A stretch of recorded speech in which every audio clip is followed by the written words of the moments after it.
Assalamualaikum warahmatullahi wabarakatuh. Perkenalkan, nama saya Wahyu Wulansari dengan NIM 2408010139. Di video kali ini saya akan mempresentasikan mengenai materi perkuliahan hukum perikatan. Yang pertama-tama saya akan menjelaskan terkait definisi perikatan. Perikatan adalah suatu perjanjian antara dua orang atau lebih yang melahirkan suatu kewajiban baik untuk berbuat sesuatu maupun tidak berbuat sesuatu. Dasar hukum perjanjian diatur dalam Kitab Undang-Undang Hukum Perdata. Pasal 1329 KUH Perdata menyatakan bahwa setiap orang adalah cakap untuk membuat perjanjian kecuali jika ia ditentukan oleh pihak cakap. Oleh Undang-Undang Pasal 1330 KUH Perdata menyatakan bahwa orang-orang yang tidak cakap untuk membuat perjanjian adalah orang-orang yang belum dewasa. Orang-orang di dalam pasal yang dinyatakan tidak cakap boleh menuntut pembatalan perikatan. Perikatan yang mereka buat dalam hal-hal di mana kekuasaan itu tidak dikecualikan dalam undang-undang.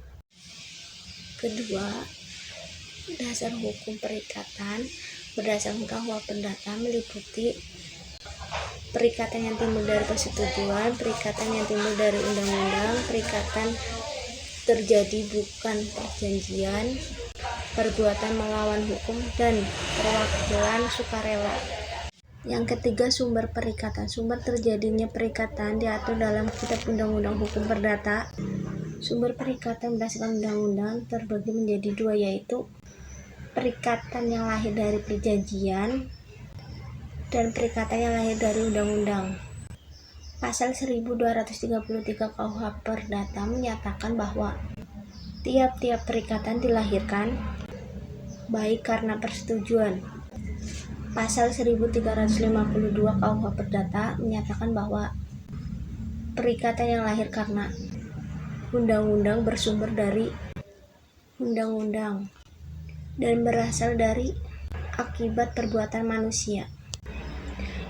Perikatan yang lahir dari undang-undang sebagai akibat perbuatan manusia dibagi menjadi dua, yaitu perikatan yang timbul karena sebab yang halal dan perikatan yang timbul karena adanya hubungan melawan hukum. Keempat, syarat sah perjanjian. Berikut adalah syarat 4 sah perjanjian berdasarkan undang-undang yang diatur dalam Kitab Undang-Undang Hukum Perdata. 1. Kesepakatan para pihak yang mengikatkan diri. Kedua, kecakapan untuk membuat suatu perikatan. Ketiga, suatu pokok persoalan tertentu. Keempat, suatu sebab yang tidak terlarang. Syarat-syarat tersebut terbagi menjadi dua, yaitu syarat subjektif dan syarat objektif. Syarat subjektif adalah kesepakatan dan kecakapan para pihak, sedangkan syarat objektif adalah adanya pokok persoalan tertentu dan sebab yang tidak terlarang. Kelima, asas-asas dalam hukum perjanjian. 1. Asas kebebasan berkontrak. Asas kebebasan berkontrak dapat dianalisis dari ketentuan pasal 1338 ayat 1 KUH Perdata yang berbunyi semua perjanjian yang dibuat secara sah berlaku sebagai undang-undang bagi mereka yang membuatnya. Yang kedua, asas konsensualisme.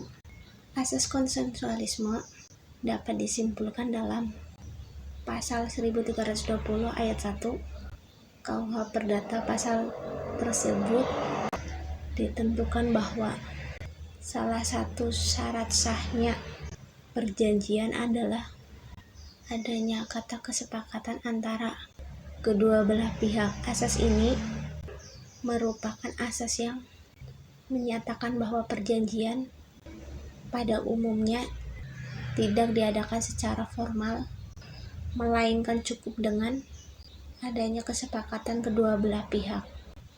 Yang ketiga, asas Pacta Sunt Servanda.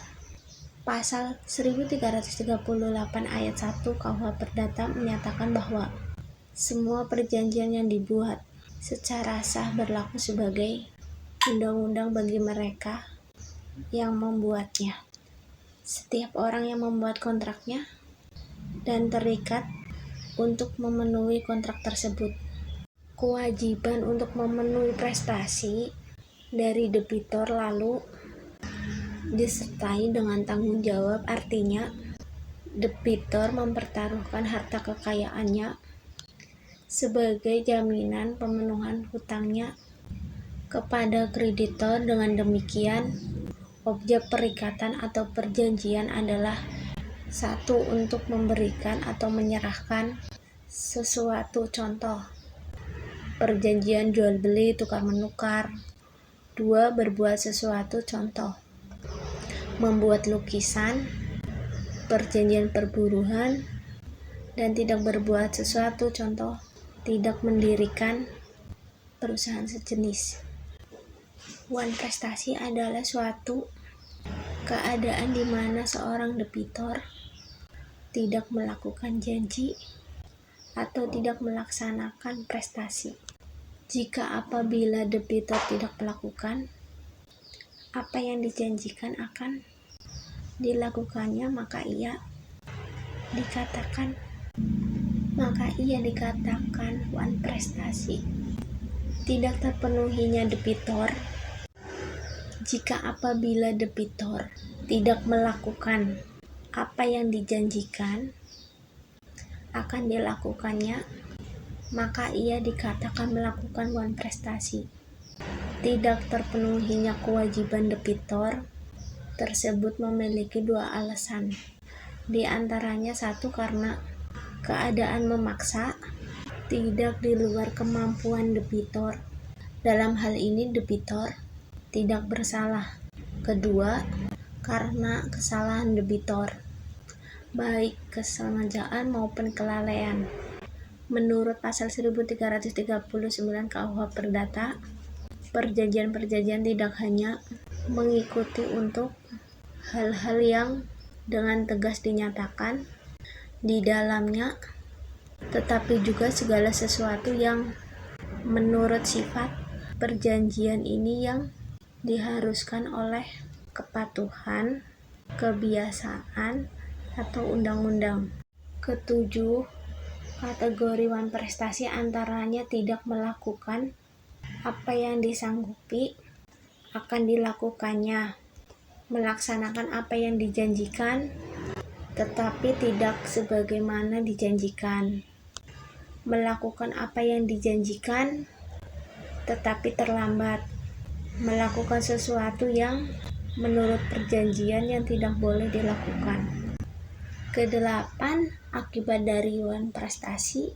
1. Membayar kerugian yang diderita oleh kreditur atau ganti rugi. Kedua, pembatalan perjanjian atau pemecah perjanjian. Ketiga, peralihan resiko.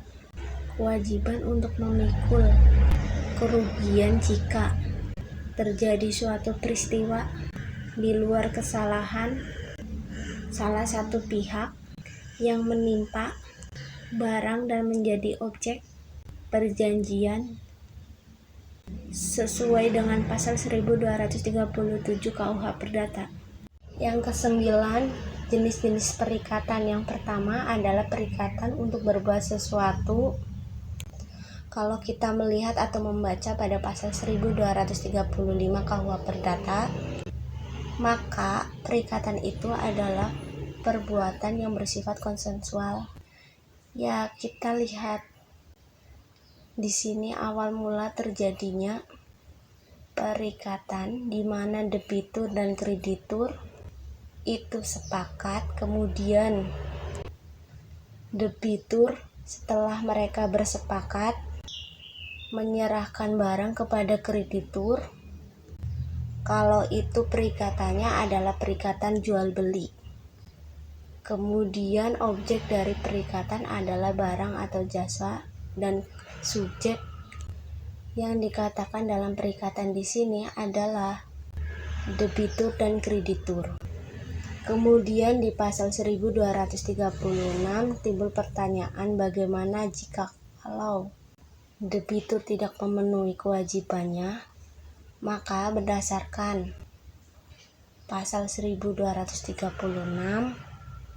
debitur wajib untuk memberi ganti rugi kepada kreditur jika ia tidak mampu memenuhi kewajibannya.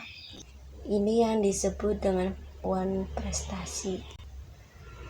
Di pasal 1237 dikatakan bahwa sejak terjadi sepakat maka debitur dan kreditur adalah para pihak yang terikat pada objek untuk menjadi tanggungan kreditur.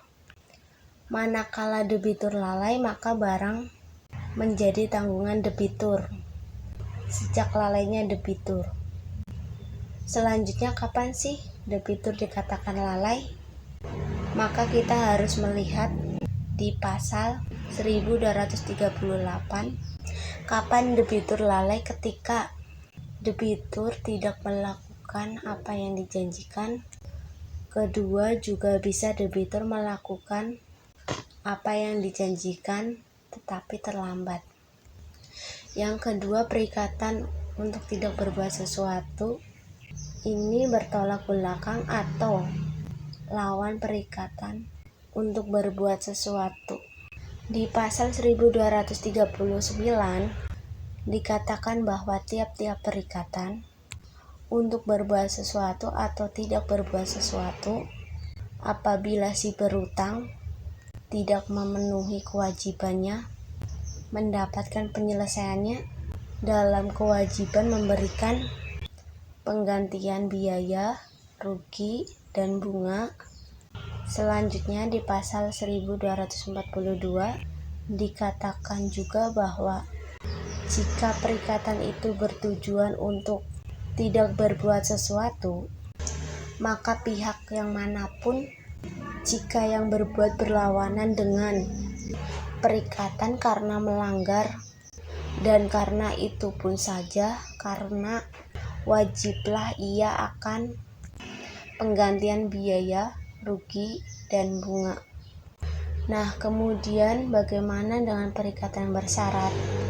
Pada pasal 1255 sampai 1257. Nah, kemudian bagaimana dengan perikatan bersyarat? Pada pasal 1255 sampai 1267 KUH Perdata ada 3 hal yang menjadi kata kunci. Yang pertama adalah apabila menangguhkan perikatan sampai pada suatu keadaan yang akan datang dan belum tentu terjadi. Ini syarat-syarat yang ada di dalam perikatan pada pasal 1255 sampai 1267. Yang kedua adalah perikatan itu batal jika bertentangan dengan kesusilaan atau bertentangan dengan undang-undang.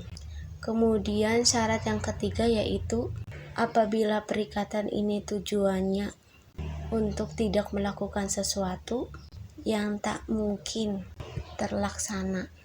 Baik, kita lanjutkan dengan perikatan manasuka pada pasal 1272 sampai 1277, di mana perikatan manasuka ini debitur dibebaskan untuk menyerahkan salah satu dari 2 barang yang disebutkan dalam perikatan, tetapi tidak dapat memaksa kreditur untuk menerima sebagian.